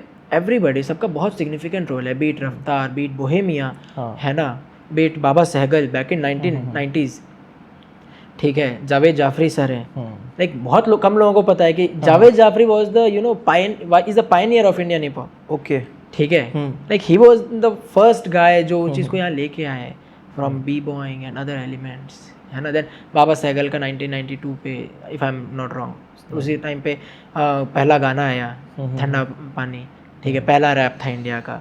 देन धीरे धीरे आना शुरू हुआ, बोहेमिया आए, देन 2006 पे कृष्णा जो है वो इंडिया आए, और उसने गाना पहला चालू करा, ठीक है, प्रॉपर अपना लेबल चलो, like they are pioneer, Krishna, Raftaar, Emiway, ठीक है, these are pioneer of Indian hip hop. Bohemia, Honey Singh, Badshah, obviously Honey Singh is also plays a very significant role, because उन्होंने कमर्शियली फैला दिया, नॉर्मल कमर्शियलाइज करा, कि लाइक जो पॉप म्यूजिक है उसके साथ जब ब्लेंड करा देसी हिप हॉप को, तो वो बहुत ज़्यादा फैला, लोगों तक पहुंचा, लोगों को पता चला कि रैप क्या है, एंड धीरे धीरे रैप ने अपनी खुद की जगह बनाई। पहले था कि एक गाने में 25 सेकंड, 10 सेकंड, 15 सेकंड का एक टुकड़ा है, दिलबर गाने में इक्का का 15-30 सेकंड का एक टुकड़ा है, इक्का बाजी का, तो उस जगह से कि एक छोटा सा टुकड़ा मिल रहा है 4 मिनट के गाने में, एक 30 सेकंड का, 15 सेकंड का, वहाँ से लेकर बॉलीवुड में main stream proper hip hop track release हो रहे हैं, ठीक है। तो बहुत लंबी जर्नी हमने तय करी है हिप हॉप ने, है ना। अब लोग सुन रहे हैं सीधे मौत के जो हार्डकोर गाने, लोग उन्हें सुन रहे हैं, not only melody hip hop, Krishna के लिरिकल गानों को लोग सुन रहे हैं, ठीक है, उनकी पोइट्री को लोग समझ रहे हैं, फ्लोज को लोग समझ रहे हैं, लाखों करोड़ों की तादाद में लोग सुन रहे हैं। तो बहुत लंबी जर्नी तय किया हिप हॉप ने इंडिया में, और अभी बहुत लंबा सफ़र बचा है। के 4 सीजन्स में आपके फेवरेट कुछ कंटेस्टेंट्स के नाम बताओ, मतलब कौन कौन आपको अच्छे लगे? फेवरेट, बट बहुत अच्छे अच्छे आर्टिस्ट, ऐसे फेवरेटाइज नहीं कर सकता, बट आर्टिस्ट को बहुत अच्छे आर्टिस्ट हैं, like Bella is one of the finest artist, ठीक है, ट्रू, खरा सोना इज दैट थिंग, ठीक है, Bella is pure artist, Panther is very good artist, है ना, Devil the Rhymer is good artist. सब दो चीज़ होती है यार, दो चीज़ होती है, एक कुछ आर्टिस्ट होते हैं जिनको हम एज आर्टिस्ट पसंद करते हैं, और एक कुछ लोग होते हैं जिनको हम एज आइकन पसंद करते हैं। नहीं, रॉय अभी स्टार तक करके तो- शो आया था हनी सिंह का हाँ, बहुत पहले, दर्शन रावल उसमें जो निकले थे वैसा मतलब मेरे हिसाब से कोई कहीं और से आज तक नहीं निकला, वो अलग ही शाइन हुए थे। सी उनका तो जो वो पाथवे idealized है, icon बन गए थे उनका वो। जो पाथवे है ना वो बॉलीवुड का है। लाइक आप जब बॉलीवुड पे जा रहे हो आपके एक प्रोजेक्ट पे करोड़ों लग रहे हैं, ठीक है। हिप हॉप अभी उतना मेन स्ट्रीम नहीं हुआ है कि मेन स्ट्रीम जो बड़े आर्टिस्ट है उनके अलावा जो ग्रोइंग आर्टिस्ट है से भी निकले, उन्हें करोड़ 2 करोड़ 10 करोड़ का प्रोजेक्ट नहीं दे रहे हैं। मिल रहे हैं, डील्स आ रहे हैं, मेन स्ट्रीम लेवल्स पे जा रहे हैं। मूवीज़ में जब आएंगे, जब बहुत ज़्यादा मूवीज़ में के आर्टिस्ट या अंडरग्राउंड आर्टिस्ट के गाने आने लगेंगे तो आप वो ब्लो देख पाओगे जो दर्शन रावल का जैसा रहा। And the same way Darshan Rawal crew, उनको वो बहुत समय से कर रहे हैं यार, 2 दशक हो गया उसे, है ना। वो शो को 2 दशक हो गया है, ठीक है। अभी अगर मैं बोलूँ, अगर पैंथर का एग्जांपल हो, he is growing so much. आप अगर बोलोगे कि भाई दर्शन रावल ब्लो अप हुए तो पैंथर आल्सो ब्लो अप, भाई बहुत तगड़ा। और एग्जांपल ले तो किंग से ज़्यादा ब्लो अप कोई नहीं हुआ है फिर। हाँ, किंग सबसे ज़्यादा फटे तो किंग है मतलब, हाँ, because the marketing master is truly, हाँ, एवरीथिंग। मुझे ऐसा लगता है every step, even if is blinking, ठीक है, तो there is everything plan systematic. यार इसका ये है द रोल, मतलब लगता है कि एक प्रॉपर पीआर स्ट्रक्चर्ड है किंग के अराउंड, और वो उसको कैरी कर पा रहे हैं, सब नहीं कर पाते हैं। पीआर सबके पास है लेकिन सब उस चीज़ को नहीं कैरी कर सकते, और उनका जो ऑरा है अब वो दिखने लगा है। अब वो रफ्तार के बगल में बैठते हैं तो लगता है कि हाँ सेम लेवल के आर्टिस्ट हैं। नहीं, ऑब्वियसली वो खुद भी उसी को मानते हैं, Raftaar is at the complete next level. Raftaar is like godfather of Indian hip hop. But मतलब वो ऑरा वो कैरी करते हैं, लेकिन उसी सीजन के और भी पार्टिसिपेंट्स को हम देखें तो वो नहीं है। मोर ऑफ उसका कारण भी है ना कि उनका म्यूजिक कमर्शियल है, बिल्कुल। That is not complete hip hop. उन्होंने कंप्लीट हिप हॉप अभी निकाला, एमएम जो उनका एल्बम आया पूरा, कई एल्बम्स में कुछ सॉन्ग सुन के वैसे होते हैं, बोलते हैं भाई कर सकता हूँ लेकिन मैं करना नहीं चाहता हूँ। मेन सी दैट वो जो हमने कन्वर्सेशन के शुरू में बात करा कि we are not bound to any sort of music. Music है, मैं पॉप भी बना सकता हूँ, मैं हिप हॉप भी बना सकता हूँ, ठीक है, मैं ट्रैप भी बना सकता हूँ, मैं मेलो बना सकता हूँ, मैं आरएनबी बना सकता हूँ, मैं सब बनाऊंगा, मैं बाउंडेड नहीं रहूंगा। Because artist is one who express, artist is not bounded.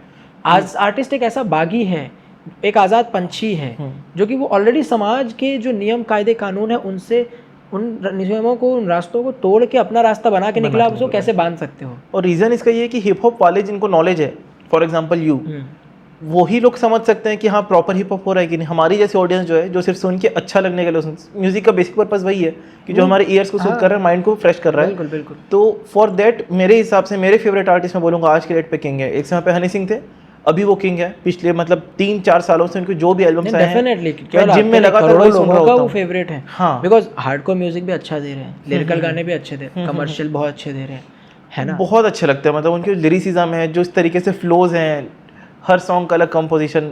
मतलब कई बार हनी सिंह के कुछ सॉन्ग सुन के अब रिपीटेटिव लगने लगा है कंपोजिशन को अगर बात करें तो, लेकिन किंग का नहीं लगता है। किंग के जो बल्कि कुछ सॉन्ग लगता है कि ट्राइड है, जैसे तू आके देख ले के बाद मान मेरी जान, और अभी जो उनका एक सॉन्ग आया था रिसेंटली एल्बम में, लव सॉन्ग था, इसी थीम पे, आप जानते होंगे शायद। किंग का रिसेंट सॉन्ग ही है, मतलब पिछले एल्बम में था शायद, लव सॉन्ग। बताओ तो मेरे को ध्यान आया, ऐसे तो सारे नाम याद नहीं। लव सॉन्ग ही है, और ऐसा लग रहा था कि मान मेरी जान की कॉपी ही कर दिया कहीं ना कहीं। इसलिए बहुत क्या होता है ना कि जब कोई गाना बहुत सक्सेसफुल होता है, हाँ, ठीक है, तो सबकॉन्शियसली भी या चाह के भी, आई डोंट नो क्या है, बट वैसी चीज़ आप रिक्रिएट करने की कोशिश करते हैं। बिल्कुल।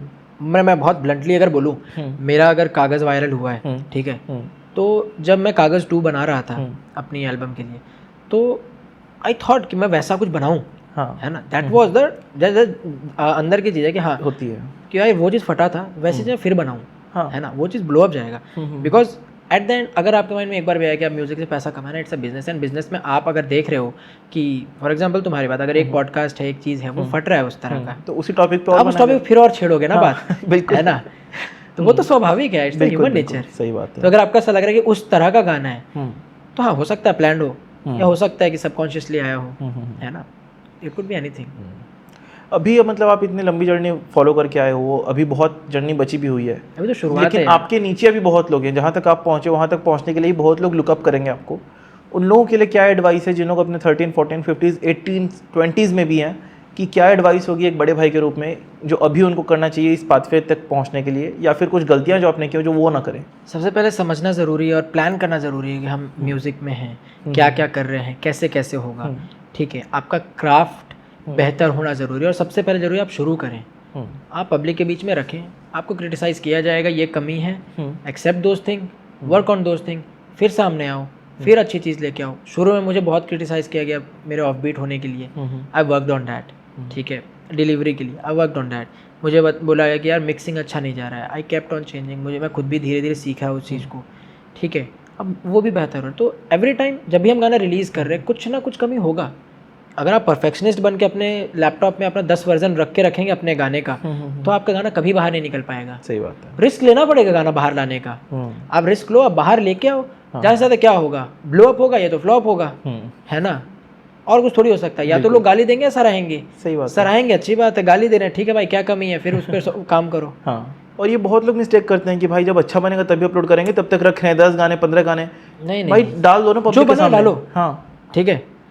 आपके पास जब तक बहुत बड़ी ऑडियंस नहीं है, आपके पास ऊपर वो रिस्पॉन्सिबिलिटी नहीं है कि अरे यार मैं कुछ भी डालूंगा, लोग पर्सपेक्टिव बनाएंगे, सोचेंगे, ये वो लाना अपना 10 प्रकार की चीज़ें। You are beginner, just put that thing out यार। जब तक बाहर ही नहीं आएगा अच्छा है बुरा है तुझे कैसे पता, कैसे बताओ, है ना, तुझे लग रहा है सही है, just do it. Best version का वेट करेगा कभी नहीं होगा, बेस्ट वर्जन कभी होता ही नहीं यार। एग्जैक्टली मैं अगर बोलूँ ना आर्टिस्ट के लिए कभी हमारा नहीं हो सकता। जो मिक्सिंग पे जब बैठे हम, ठीक है, और गाना बना रहे हैं, मिक्स कर रहे हैं, तो पहला वर्जन होता है ना वो बेस्ट होता है। आप 10 वर्जन तोड़ते हो, आप लौट के आते हो और ये पता नहीं क्या है यार, ये पहला वर्जन बेस्ट होता है, ठीक है। रिकॉर्डिंग पे हम बैठे हैं 4-5 वर्जन 10 वर्जन कर लिए, मज़ा नहीं आ रहा है, फिर हम पहला वर्जन सोचते हैं ये तो बेस्ट है बिकॉज वो रॉ होता है, वो ओरिजिनल होता है। उसके बाद जितना भी बनता है ना आप उसको बेहतर करने की कोशिश कर रहे हैं। हर आर्टिस्ट को सीखना चाहिए, और हर जितने भी बड़े आर्टिस्ट हैं कभी भी उनसे पूछो कि आपको लगता है कि आप उस प्रोजेक्ट में थोड़ा और अच्छा कर सकते, हमेशा हाँ बोलेंगे। हाँ, बिकॉज वो आप रिलीज करने के बाद ना हमेशा लगेगा। लाइक अगर मैं बात करूँ, लेटर टू माई डैड मैंने रिलीज करा, अभी मैं सुनता हूँ यार ये थोड़ा सा और बेहतर हो सकता था, यहाँ पे शायद वॉल्यूम बीट की कम है क्या, वो कभी वो खत्म ही नहीं होगा। हर एक क्रिएटिव इंसान के साथ है। आप कभी सेटिस्फाई 100% हो गए ही नहीं, नहीं, because an artist is always a perfectionist. सबसे अच्छी बात है ये, सबसे अच्छी बात है कि आप हमेशा सीखने की लगन रहती है आपके अंदर कि हाँ इससे बेहतर और मैं कर सकता हूं। जिस दिन अपना किताब बंद कर दोगे कि मुझे अब सब आता है, that is the day you start to fall. क्योंकि जब तक आप सीख रहे हो आप हम्बल हो। A student is always a humble.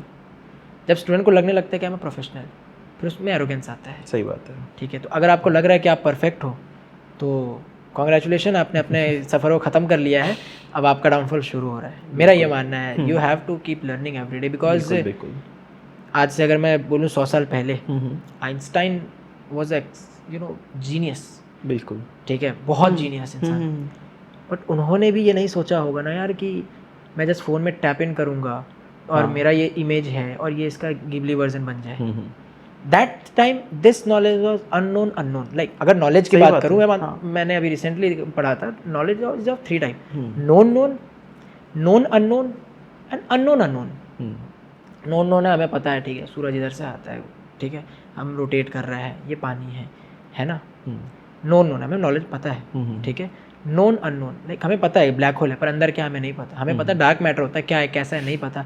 तो बहुत सारी चीज़ें जिनके बारे में हमें थोड़ा थोड़ा ऊपर आइडिया है कि है ऐसा, पर हमें अननोन है उसके बारे में। Unknown like this, like kind of thing. आज से 100 साल पहले अननोन था इंटरनेट, है ना, आइंस्टाइन के लिए। तो अगर कोई पता ही नहीं है जिन चीज़ों एग्जिस्ट कर सकती हैं, मतलब बहुत सारी ऐसी चीज़ हो सकती है, सैकड़ों चीज़ें जो हमें पता ही नहीं है कि वो है भी, और हमें पता ही नहीं कि हमें पता ही नहीं है, ठीक है।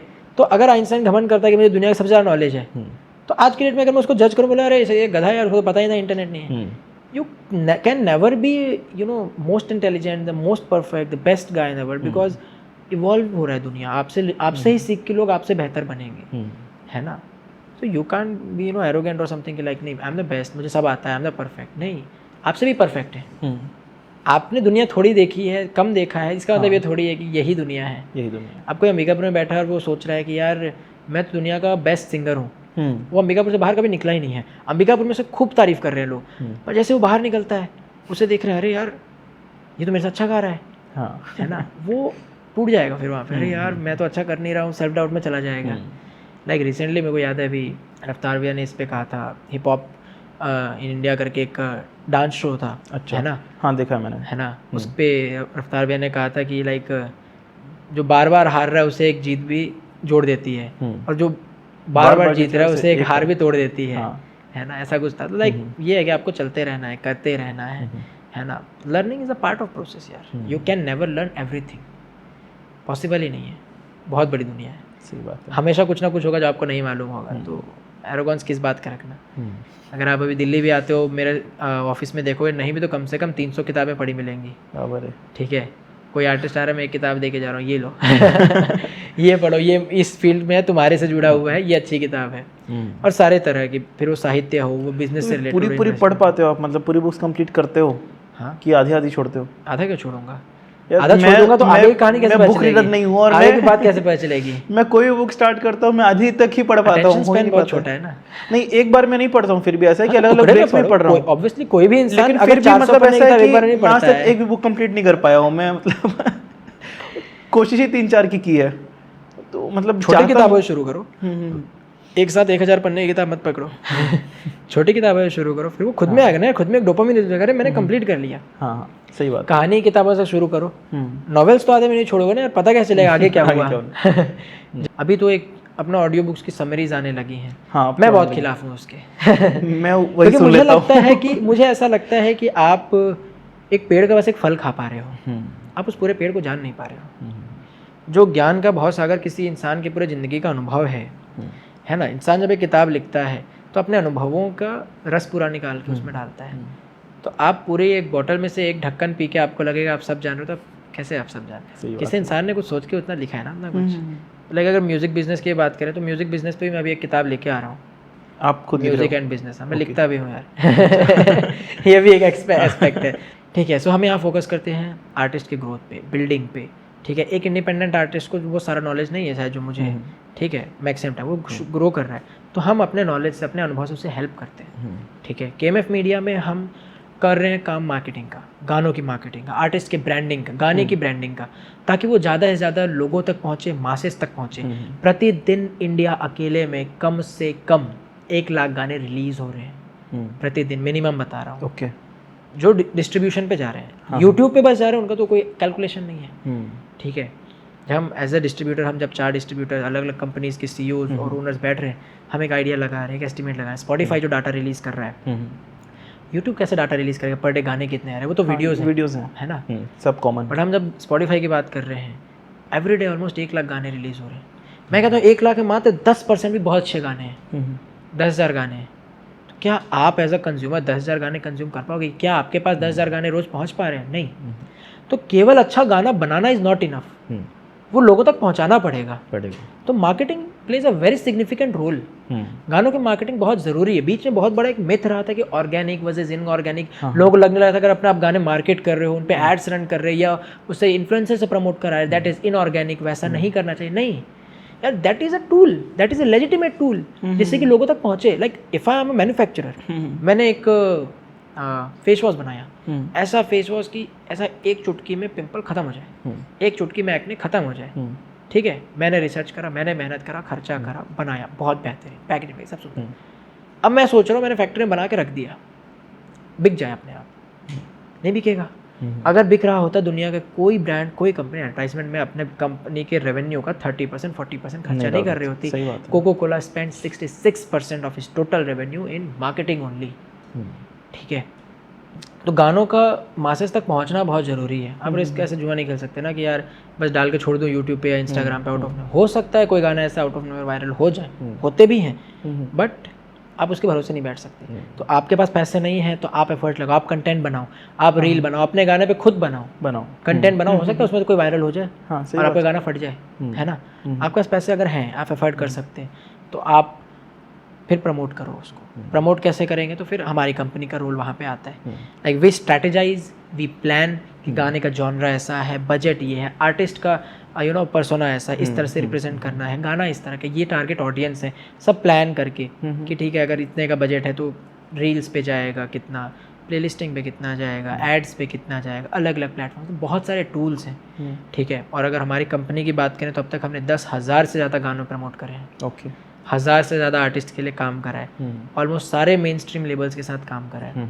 तो ऐसे बहुत सारे आर्टिस्ट जो भी नए आ रहे हैं उन लोगों को तो काफ़ी कुछ समझ आ रहा होगा, क्योंकि ये बातें नहीं पहुंचती उन तक, और ये बातें एक्चुअली पॉडकास्ट में बहुत कम हो रही हैं। कुछ ऐसे प्रॉपर डेडिकेटेड चैनल जो सिर्फ म्यूज़िक से रिलेटेड ही पॉडकास्ट करते हैं, लेकिन वहाँ भी कई बार इतनी इन डेप्थ बातें नहीं मिल पाती हैं। ज़रूरी है ना कि जो बात कर रहे हैं नॉलेज, सब चीज़ का नॉलेज होता भी है, चर्चा कई बार हो सकता है बात नहीं खुल पाती है, कई जगह खुलती भी हैं बातें, लोग डिस्कस करते हैं, है ना। बट हाँ, बहुत जानकारी की ज़रूरत है, बहुत अवेयरनेस की ज़रूरत है अभी आर्टिस्ट को। इंडियन आर्टिस्ट में मैं खुद भी ऐसे जब मैं ग्रो कर रहा हूँ, अभी भी शायद बहुत बातें मुझे नहीं पता होंगी। इंडस्ट्री बहुत बड़ी है ना।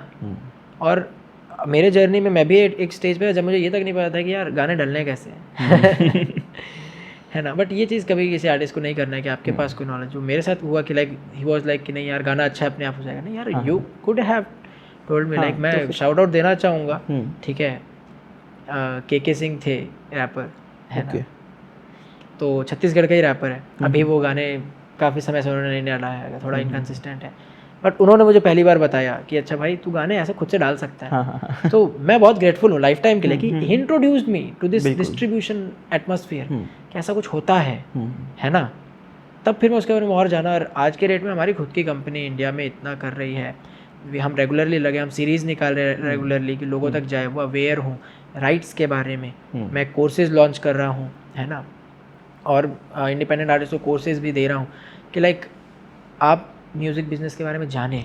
जब आप म्यूज़िक में इंडल्ज हो रहे हैं, म्यूज़िक इंडस्ट्री में घुस रहे हैं, आप पैसे लगा रहे हैं, तो आप पैसे कैसे कमाओगे ये जानो। बिल्कुल, बहुत ज़रूरी है जानना, है ना। तो म्यूज़िक एंड बिजनेस, सेम नाम से मेरी बुक भी आ रही है, सेम नाम से मेरा कोर्स भी चलता है, जिसमें कि लाइक 15 घंटे का या 10 घंटे के सेशंस होते हैं अलग अलग, जितना एडवांस वो जाना चाहें और भी लंबा अगर कोई जाना चाह रहा है तो उस हिसाब से कोर्सेज रहते हैं कि उसमें आपको मैं पूरा एक मॉड्यूल बना के एक पूरा हैंडबुक देता हूँ और कुछ पूरे एक एक चीज़ डिटेल में आपको गाइड कर रहा हूँ कि लाइक अभी मतलब आप एक एस्पेक्ट में लोगों को म्यूज़िक से रैपिंग की जर्नी भी सिखा रहे हो कोर्स के थ्रू। मेरा कोर्स का मेन ऑब्जेक्टिव होता है आपको म्यूजिक बिजनेस के बारे में बताना, बिजनेस के बारे में, म्यूजिक इंडस्ट्री में आप पैसे कैसे कमाते हो, क्या क्या रोल हैं, ठीक है, कि आप बुकिंग एजेंट हो, आप प्रोड्यूसर हो, आप मिक्सिंग इंजीनियर हो, आप रैपर हो, आप सिंगर हो, आप लिरिसिस्ट हो, कंपोजर हो, आर्टिस्ट मैनेजर हो, किसका क्या रोल है, लीगैलिटीज़ क्या होती हैं, आप कल को लेबल के साथ डील कर रहे हो, आपको किन चीज़ों का ध्यान रखना है, आप डिस्ट्रीब्यूटर सेलेक्ट करो, किन चीज़ों का ध्यान रखना है, ठीक है। तो I focus on the business aspect of the music in this course,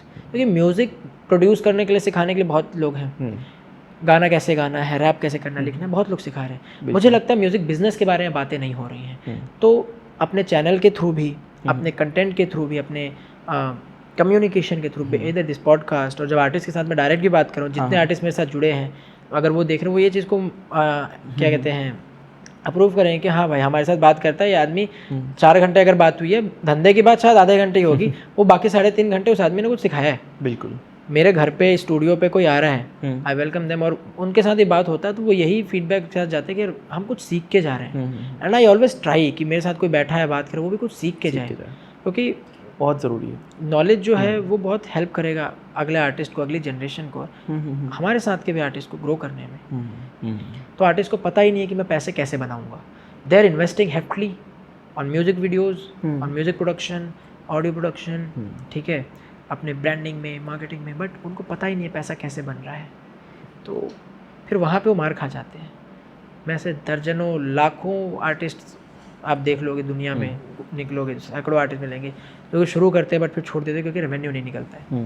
हर साल अगर आप देख रहे हो 10 लाख आर्टिस्ट निकल के आए हैं तो शायद 3, 4, 5, 10 लाख आर्टिस्ट छोड़ भी रहे हैं म्यूज़िक। मेरे साथ के कितने आर्टिस्ट हैं जिन्होंने म्यूज़िक छोड़ दिया है। भाई नॉलेज बहुत इंपॉर्टेंट है, सही कनेक्शंस इंपॉर्टेंट है, सही एजेंसीज के पास काम करना, उनके थ्रू डिस्ट्रीब्यूट करवाना, उनसे रॉयल्टीज़ की बातें करना, अपना रिवेन्यू क्लैरिटी मिलना, और ये सारे ही काम में आप सपोर्ट कर सकते हो आर्टिस्ट को। पूरा एक इकोसिस्टम हमने बनाया इकोसिस्टम है पूरे म्यूजिक का, मतलब कि आप जब सोच रहे हो कि मुझे गाना बनाना है, से लेके जब आप शोज कर रहे हो तब तक की जो पूरी जर्नी है, we have created a complete ecosystem. आप ट्यूनफ्राई पे भी आ रहे हो तो वहाँ पे आप अपने कंटेंट को फ्री में भी कैसे प्रमोट कर सकते हैं, हम वो फीचर वहाँ दे रहे हैं कि अच्छा आपने गाना रिलीज करे, लोग प्रमोट भी फ्री में करो, है ना। कि हम इस चीज़ का ध्यान रखना कि मी एज अ पर्सन, एक there was a time, at that time when I went to Delhi, I was struggling for 2-time meal, ठीक है। 2022 and 2023 was the harsh part of my life, was the hardest part of my life, and I had seen all the struggle कि आपको 2 वक्त की रोटी के लिए struggle करना पड़ रहा है, 1 वक्त की छत के लिए आपको स्ट्रगल करना पड़ रहा है। तो मुझे लगता है ऐसे बहुत आर्टिस्ट हैं, not just me, be it any big artist. यार रफ्तार हो गया, उन्होंने बहुत छोटे बड़े काम करे हैं। बिल्कुल ठीक है, because hip hop is something या rapping is something so support नहीं कर। सिंगिंग के लिए फिर भी बहुत पेरेंट्स सपोर्ट करते कि अच्छा कर रहा है, अच्छा गा रहा है। रैपिंग के लिए नहीं मिल पाता, आज भी सपोर्ट नहीं मिलता है घर से। तो आर्टिस्ट को बहुत स्ट्रगल करना पड़ता है, जिनको एक अच्छे बैकग्राउंड से उनको भी बहुत स्ट्रगल करना पड़ता है, छोटे बड़े काम करने पड़ते हैं कि 4 पैसे जोड़ सकें, स्टूडियो सेशंस का खर्चा उठा सके, प्रोडक्शन का खर्चा उठा सके। मैक्सिमम लोग खुद सीखते हैं, है ना।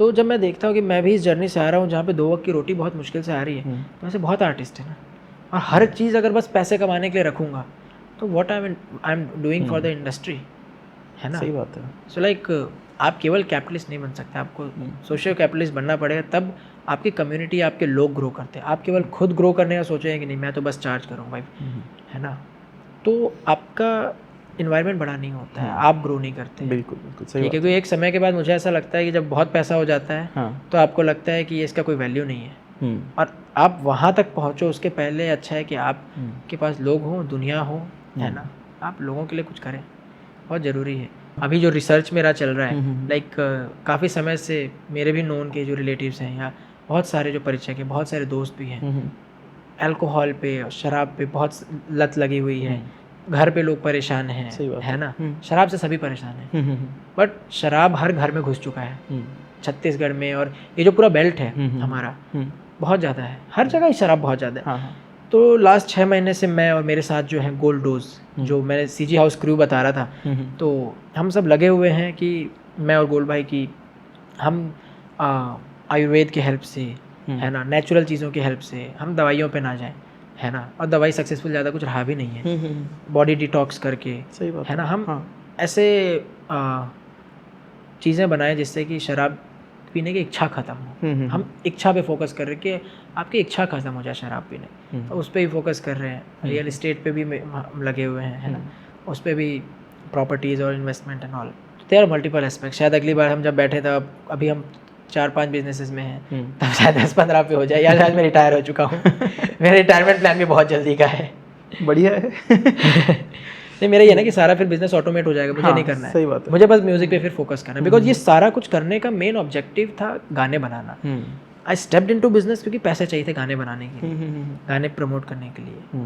लाइक बस बनाने का प्रोसेस ही बहुत एक्सपेंसिव है जब एक अच्छी बात काम करने में। तो शुरुआत जो हुई वो इसीलिए हुई कि अच्छे गाने बनाने हैं। तो जब मैं इतना स्टेबल हो जाऊँ कि मेरे पास अच्छा रेवेन्यू है, तो फिर मैं बाकी कुछ नहीं करूँगा ना, मुझे बस फिर म्यूजिक बनाए, फिर मेरी टीम सब संभाले। My team is very efficient, है ना, मैं ऑफिस नहीं जाता हूँ महीने भर भी। अभी तो मेरा ऐसा है कि मैं हर महीने 15 दिन घूम रहा होता हूँ कहीं, कभी मनाली चला गया, कभी जयपुर हो गया, अभी काठमांडू जा रहा हूँ, ठीक है, अभी मैं यहाँ से जाऊँगा 2 दिन में मेरा दिल्ली जाना है, फिर 1 हफ्ते में काठमांडू है, फिर उसके बाद अगले महीने फिर मनाली है, फिर लाओस, कंबोडिया, तो मैं घूमते रहता हूँ। तो मुझे लगता है मेरी टीम का सबसे आलसी आदमी मैं हूँ, मेरी टीम बहुत एफिशिएंट है। बढ़िया है लेकिन तो आई होप कि बहुत लोगों को काफ़ी कुछ सीखने को मिला होगा, again as all the episodes of TSS, but this one is different because काफ़ी एडवांस बातें हुई हैं एंड म्यूज़िक इंडस्ट्री के बिजनेस की बात हुई है, वो भी काफ़ी डिटेल में। तो आगे फिर कभी मौका मिलेगा फिर भैया के साथ बैठेंगे और डिटेल में बातें करेंगे, इनके और बिजनेस एस्पेक्ट्स को भी खोल के देखेंगे। लेकिन फिलहाल थैंक यू भैया शो पे बने रहने के लिए। और कैसा लगा इस शो का एक्सपीरियंस, ये बताएं आप। मुझे बहुत अच्छा लगा, मुझे वैसे बातचीत करना ही बहुत पसंद है कि जब हम बातचीत करते हैं बहुत कुछ खुल के बाहर आता है, मुझे भी खुद में पता चलता है, मुझे ये भी मालूम है है ना, और लोगों तक बातें पहुंचती हैं, तो बहुत अच्छा अनुभव था। बहुत बहुत धन्यवाद मुझे भी बुलाने के लिए पॉडकास्ट पे, है ना, मुझे लगता है इससे बहुत लोगों की हेल्प हो। बिल्कुल, एंड ऑब्वियसली सभी के लिए करते रहना ज़रूरी है, म्यूजिशियंस के लिए गाने बनाते रहो, रिलीज़ करते रहो, बाकी जहाँ जब भी कोई ज़रूरत पड़े हम हैं ही। सो फ्रेंड्स सब्सक्राइब कर लें हमारे चैनल पॉडफ्लिक्स को। भैया आप भी बोल दें एक बार। पॉडफ्लिक्स को सब्सक्राइब कर लो, ठीक है, हमारे छत्तीसगढ़ का ही चैनल है, ग्रोइंग चैनल है, ये भी हमें बहुत अच्छा बड़े लेवल पे दिखने को मिलेगा बहुत जल्द। बिल्कुल। सो फ्रेंड्स मिलते हैं किसी अगले एपिसोड में और शानदार तरीके से, तब तक के लिए बाय बाय।